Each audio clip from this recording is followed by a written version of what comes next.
香港嘅七人車咧賣得相當多，特別係嗰啲老闆級嘅七人車。咁但係喺呢個級別裏邊咧，一路都係豐田阿花係領導成個市場，好似冇乜對手。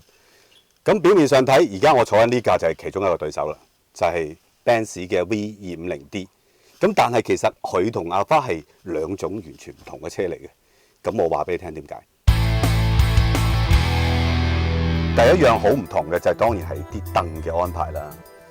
咁 V Class 咧，中排嘅凳同尾排嘅凳咧，基本上係相似，不過中排再豪華少少，有手枕，再大張少少。同埋咧 V Class 嘅凳咧，其實中排係可以調轉嘅。咁呢樣嘢咧就同日本嘅 MPV 就好唔同。日本嘅 MPV 特別係阿花呢一類7人嘅老闆車咧，所有嘅精力會擠晒喺個中排嘅凳嗰度，嗰兩張凳嗰度，又電動啊，又浪腳啊，又特別個型啊，坐墊又特別厚啊。咁但係咧 V Class 呢一類嘅歐洲7人車咧，其實基本上個凳大家係相似嘅。咁點解會係咁咧？其實喺歐洲嘅廠家嘅 concept 裏邊咧，好似 V Class 呢類車咧，其實佢唔係所謂嘅老闆車嘅，佢係一種 people carrier 嚟嘅，即係真係載人嘅。佢要考慮嘅嘢係我要妥妥當當載滿5個人，咁所以佢唔會特別偏心中排係老闆，其實個個都係老闆。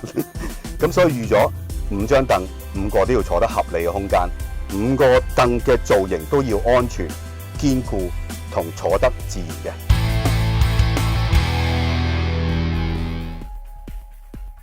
第二樣 V Class 同日本嘅7人老闆車好唔同咧，就係佢個行李箱係超大嘅。就算你裏邊坐晒5個人，唔使褪唔使剩，佢都一樣有好深嘅行李箱嘅。咁特別係呢架，仲有2層嘅添。咁呢一層唔係流嘅，呢層係可以載到50公斤嘅嘢，50公斤可以擠到幾個行李箱噶啦。其實，除非你自己超重嘅啫。咁另外呢一架個尾玻璃係仲可以獨立打開，方便你就咁喺呢度攞嘢。所以如果真係講載客加載行李咧，呢架係幾強嘅。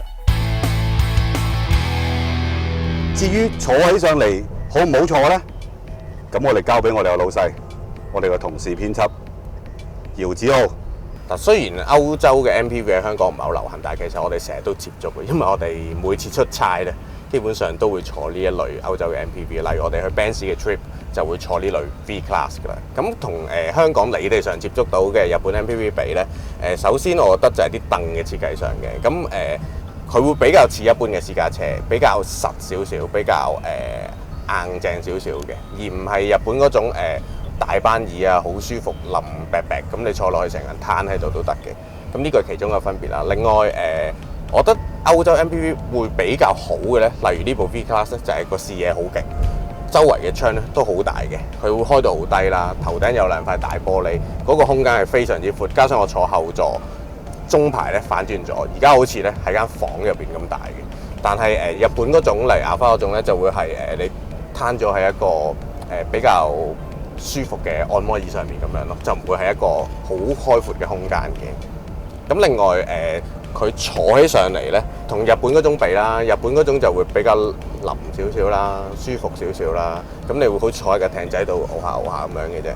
咁歐洲呢種咧，始終個避震會比較硬少少。咁你承受路面嗰種震盪啊，或者過坑渠過薄嗰種咚咚咚咚咧，係會比較多少少嘅。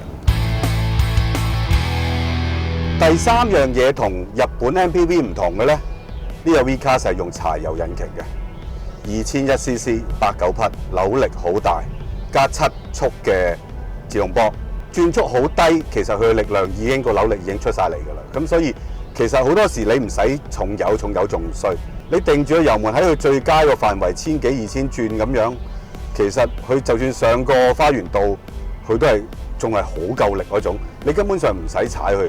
咁當然揸起上嚟，另外一個感覺有咩唔同咧？呢架車相當巨大，5.1米，因為呢架係 long 版嚟嘅。咁成架車係好巨型嘅。如果前面嗰架係一架 Previa 咧，就當佢細路啊！哇，細路行開啦。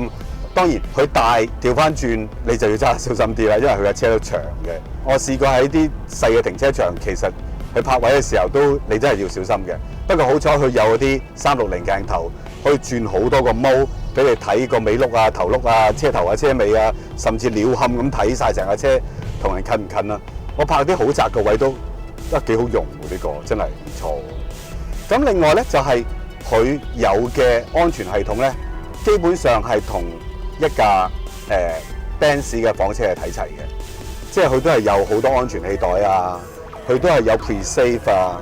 咁另外同舊款嘅比較咧，其實佢成架車咧真係房車化咗㗎啦，包括成個 dashboard 嘅設計啦，已經係同一般嘅 Benz 嘅房車係好似，基本上係一樣㗎啦，都係好 bling bling 啊，好靚㗎。